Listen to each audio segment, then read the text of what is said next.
And now it is my esteemed honor to introduce our keynote speaker, Dr. Ivan Joseph. Dr. Joseph is an internationally renowned speaker, best-selling author, award-winning performance coach, and accomplished leader. His TEDx talk, The Skill of Self-Confidence, has over 28 million views and was named by Forbes as one of the top 10 best TED Talks. Dr. Joseph holds a PhD in psychology and has served as vice president, director of athletics, and faculty at 4 North American universities. Dr. Joseph has coached world champions and Olympians. His research and leadership have focused on understanding how self-confidence and cohesion drive performance, and now he uses these skills to lead high-performing businesses and individuals around the world. Ladies and gentlemen, please join me in welcoming our keynote speaker, Dr. Ivan Joseph. Not an endorsement for Apple. It's one of my favorite commercials. Did anybody recognize some of those folks? The Amelia Earharts, the Thomas Edisons, the Malcolm X, the Martin Luther Kings. They're pretty successful, eh? But why that video speaks to me is because of all the failures those folks had along the way. About all the people who told them they were delusional. It can't happen. It's not going to work. Yet they persisted. I'm going to kind of throw a different direction here. This is a day to celebrate you folks. It's an amazing accomplishment. This is as good as it gets, folks. You're going to go out into the workplace and somebody's going to come at you. They're going to say, this job sucks that you're doing. You're going to get fired, definitely. I've been fired. You're going to be told that you can't happen. And some of you are going to want to give up. And I want to remind you of this video when that comes out. Here's to the crazy ones, the misfits, the rebels, the troublemakers, the round pegs and the square holes, the ones who see things differently. Imagine when Edison said, I hear and think that there's voices that are coming out here. I think I can put them, you can't see this sound, but I think I can put it on a plastic disc and then turn a horn and make it come out and make noise. Are you crazy? You know what? We can change people's minds. I know people are punching us and beating us up and putting us down, but we will not raise a fist. We will turn the other cheek, and we will make them change through nonviolence. Are you crazy, Gandhi? I want to fly an airplane. Women don't belong out of the house. No, I want to fly an airplane across the world. I want to be something different, Amelia Earhart. Over and over and over again. How were those people able to achieve success? What was it that drove them to their greatness? And we're likely to think it's the technical skills, it's the policies, it's the processes, the systems, it's this training. But I want to remind you that is true, but it must be paired with this magical ingredient, the skill of self-confidence. Genuine, unwavering belief in yourself. When somebody comes at you and tells you you're not good enough, stop it. When somebody says this isn't, it's not going to make it, you don't give up, you don't quit, you persist. I use the word the skill of self-confidence because it's not some magical ingredient that you're bought with. It's something that you can train and develop. And it's not just for you graduates, it's for everybody out there. In the virtual world, in the balcony, in the far left and the far right, we can train this. But how? It's not like you were sitting at a Celine Dion concert one day and all of a sudden, you know what, she can't go on. And all of a sudden, it's like, oh, gosh, you know what? I saw Titanic. I got this. Let me take it out. Woo, lead me, Leonardo. Delusional. Self-confidence can come, but it must come with a few tricks of the trade that we can practice. Number one, repetition, repetition, repetition. We can't just wake up and magic our way there. We have to put in the work. We have to put in the effort. We have to be intentional and diligent and weather the dip. Whenever we try something new, we stink at it. Most of us are going to fail. And a lot of us will say, I'm not trying something new. It's embarrassing. I don't want to be there. But I want to remind you about how repetition works. How many folks out there drive stick shift? Oh, man, there's not that many. Okay, remember how many people have their license? Okay, all right. This is a younger crowd. I want to remind the folks that drove stick shift. Remember the first time you pulled up to a stop sign with a slight hill and a car behind you? Vroom, vroom, vroom. Why are they so close? Why are they so... How about the first drivers when you had to make that first left turn? Oh my God, I can't do it. Oh my God, I can't. I'm just going right. I'm going the long way around. Right? Now when you're thinking about the stick shift or making that left turn, you're thinking about everything else. Not all your attention and your focus is on that task because you are willing to keep going after it. Now, some of you might be out there, dang it, I never got my license. I quit. I didn't do it. I want you to have that belief in yourself, to weather the storm when it gets ugly before you get, again, to these words, your greatness. Confidence is this thing that we can cultivate in ourselves. And yes, failure is going to happen in that dip. How you persist through that valley depends on what you tell yourself. I want to remind you, the next time that you're experiencing failure, 2 questions I want you to ask yourself. What am I here to learn, and who am I here to teach? What am I here to learn? I told you I got fired. I was the Guyana national team coach. We were coaching the women's team, getting ready to go to the World Cup qualifiers. It was amazing. Undefeated round. We're playing in front of 15,000 Trinidad and Tobago friends. Well, they weren't friends because they beat us, and then that's a story. I don't want to talk about it. The game was 2-1. We were winning. In the final minutes of the game, they tied the game, and we didn't get to go forward. I felt bummed. That was my dream. That was my goal. As I'm getting home, the president of my country calls me and says, Dr. Joseph, what a great job. What an amazing role model you were for your country. You should be so proud of yourself. And I went to bed feeling good. And in the morning, I woke up, opened the newspaper, Dr. Joseph fired. Oh, public. And I was like, but I remember, what am I here to learn? And I said to myself with the first question, if only I'd done this in the final minute. Don't stop at the first question when you're asking yourself what you're here to learn, because you just get the easy answer. You know what? Ask yourself the question 4 or 5 times. If only I'd done this in the final minutes. If only I'd done this in the third. If only. By the time I got to the 5th question, I finally got the answer that allowed me to prepare myself for the next opportunity. But equally as important is, don't rush through your failure and cover it up. Who are you here to teach? That means letting go of your hubris, your pride, sitting in that for a moment, letting go of your shame. Failure is part of the journey towards excellence. And if you haven't failed here, if you haven't had a debacle, it means you've been comfortable. It means you haven't pushed yourself, again, to these words, your greatness.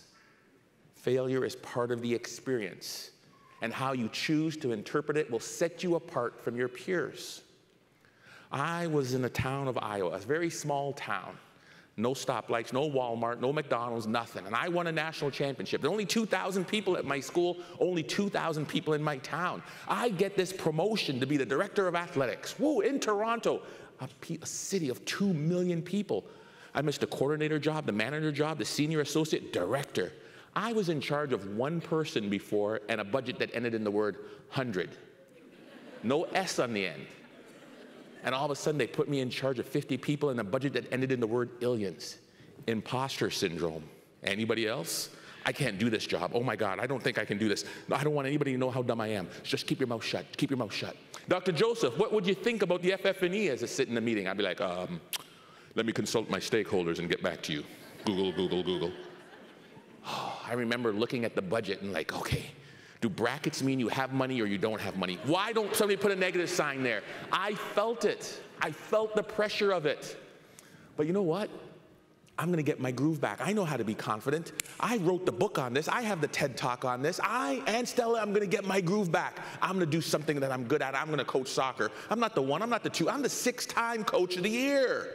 And so I start coaching soccer, volunteering at my university.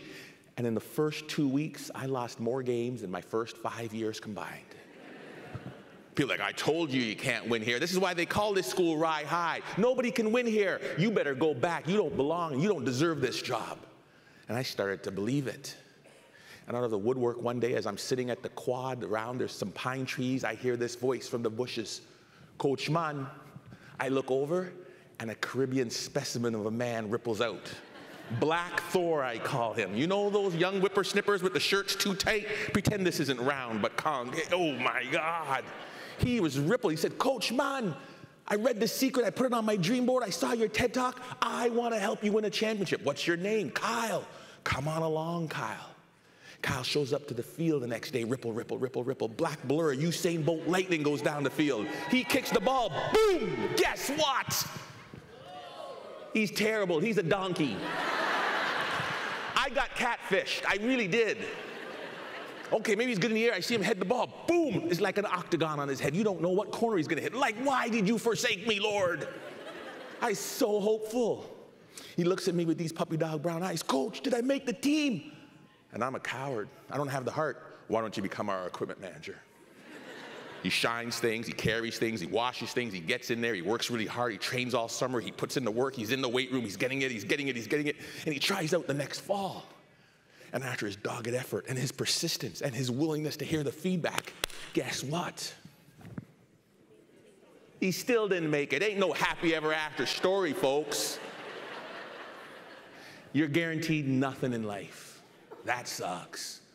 No matter how hard we work, nothing is guaranteed. There's somebody always coming for you. But he says, you know what?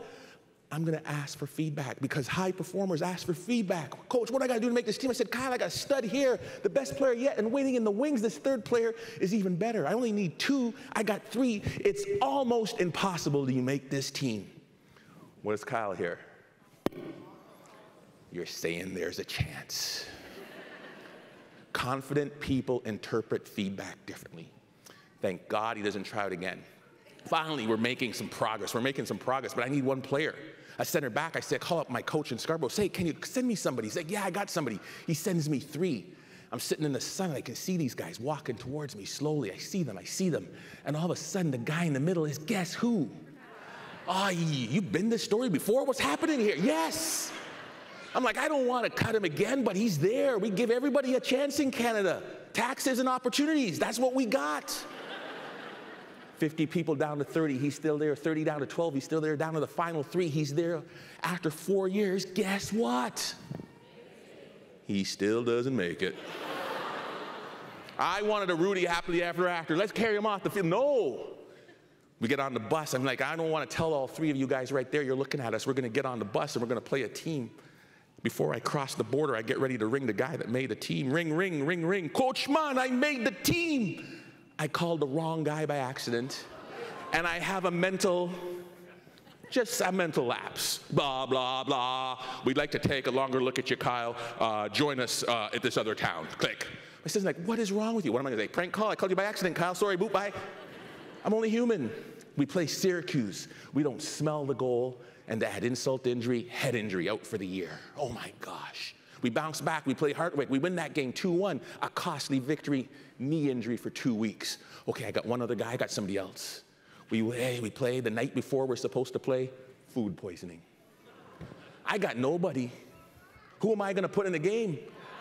A guy that's there by accident. But I throw him in with some strong words of encouragement like only a sports psychologist can. Don't screw this up. And he goes in there and he plays like a man possessed. Black blur of lightning, slides, takes the ball and saves it off the line. Body's coming off him as he protects the goal. Like Gandalf, no man shall pass. In the final minutes, I see his eyes light up. I see him run, I see him jump. I hold, he hangs, bam, off his forehead into the goal, 1-0. They carry him off the court. Oh my gosh. In my 28-year coaching career, I've only had 1 undefeated season. It happened to be the first time our Ryerson University team won the national championship. Guess who my starting center back was? Kyle. What is the moral of that very long-winded story, folks?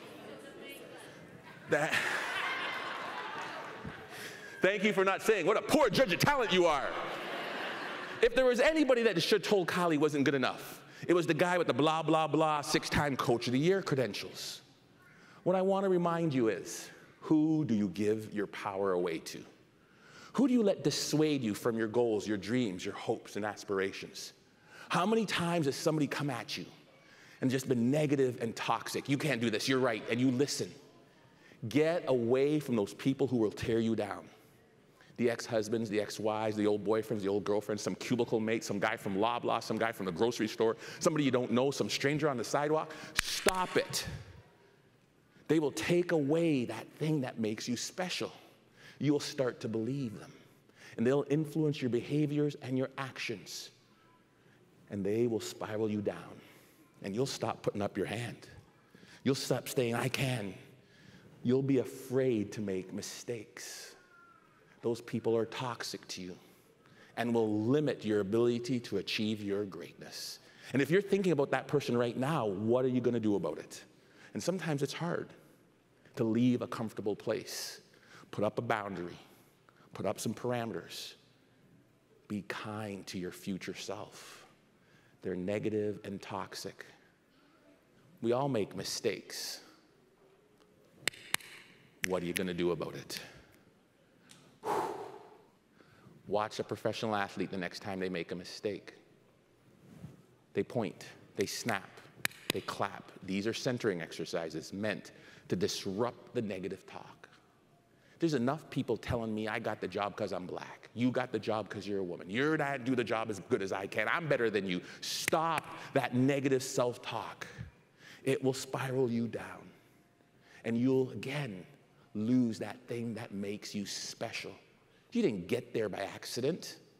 Replace that negativity with a positive statement, an affirmation, a statement of belief about who you are. Muhammad Ali, I am the greatest. Boom! When I'm feeling overwhelmed, when I got that job, when I had imposter syndrome and wanted to hit my easy button and get back to Staples, oh man, you know what? I could do this. I am the captain of my ship and the master of my fate, taken from Nelson Mandela. I can do hard things. Nobody outworks me. I can learn anything. What we tell ourselves, we become. Remind yourself. When you're feeling low, when you don't think you got this, hey, I can do this. There's a reason my book is called You Got This, because I was like, okay, I can't do this. Stop it. Ivan, you got this. Over and over again. How else can you build confidence? A letter to yourself. A personal brag sheet. Dear Dr. J, congratulations on choosing the right woman to marry. You set a goal of getting your PhD before the age of 40. Home run. You wanted to go to the Olympic qualifiers. You did it. I needed to remind myself when I'm in a place where I knew I got the promotion, I don't think I can do it, out comes that letter. When I was a vice president, that letter came out. When I was a director of athletics, that letter came out. When I got my first faculty job, that letter came out over and over again. Write yourself a letter and read it when you're in trouble, when you're feeling like you're not good enough. Take your affirmations and post them by your wall, by your mirror, put them in your phone. Make it a part of your daily routine. You also have a responsibility and obligation to build the confidence in others. Catch them when they're good. Famous sports psychologist called Colleen Hacker said, hey, if we ignore when people make mistakes and just praise the behavior we want, we engender trust and loyalty. They feel good, and the behavior still happens. Work at that. And say, hey, thanks for being on time. Hey, I love when this happens. As a parent out there, it looks like this in the house. Foghorn Leghorn coming at you right now. I do the clear Chicken Littles, gather around, gather around. Joseph Chitlins, I say gather around the dishwasher. I have an announcement to make. Okay, it's like, someone has put their dish in the dishwasher. There's a miracle that happened here today. The kids are like, last and certainly not least, I want to remind you when you're worn out, when you're tired, hope and optimism comes from this magic elixir, the neurotransmitter dopamine. And as we get past age of 28, we become less gritty and less resilient. So stimulate it in yourselves. How? Relationships, relationships, relationships. Not Facebook friends, not Instagram likes. Your ride or die. The Barney to your rubble, the Thelma to your Louise, that person who's got your back and loves you unconditionally. When you pick up the phone, an hour and a half goes by. Don't do nothing when you're worn out or tired.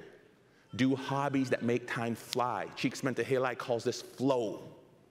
Hobbies that make time fly when you're locked in the zone. For me, it's whitewater canoeing or kayaking. Last and certainly not least, nobody does anything great alone. Meaning, thank a mentor. Somebody who opened the door for you, who gave you wise guidance and wise counsel. If you thank a mentor, you spike your dopamine levels 9 to 30 times. In fact, if you come back 30 days later, still elevated levels of dopamine in your system. Let's end with where we started.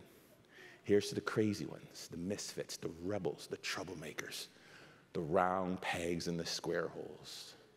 Those of you who see things differently. Don't be fond of rules out there. Challenge the status quo. And yes, people are going to ignore you. They're going to vilify you. Don't let them change you. Be the people who are crazy enough to think they can change the world. If you only took one thing from this talk today, folks, take this. believe in yourself, and the rest of the world will too. Thanks for having me today.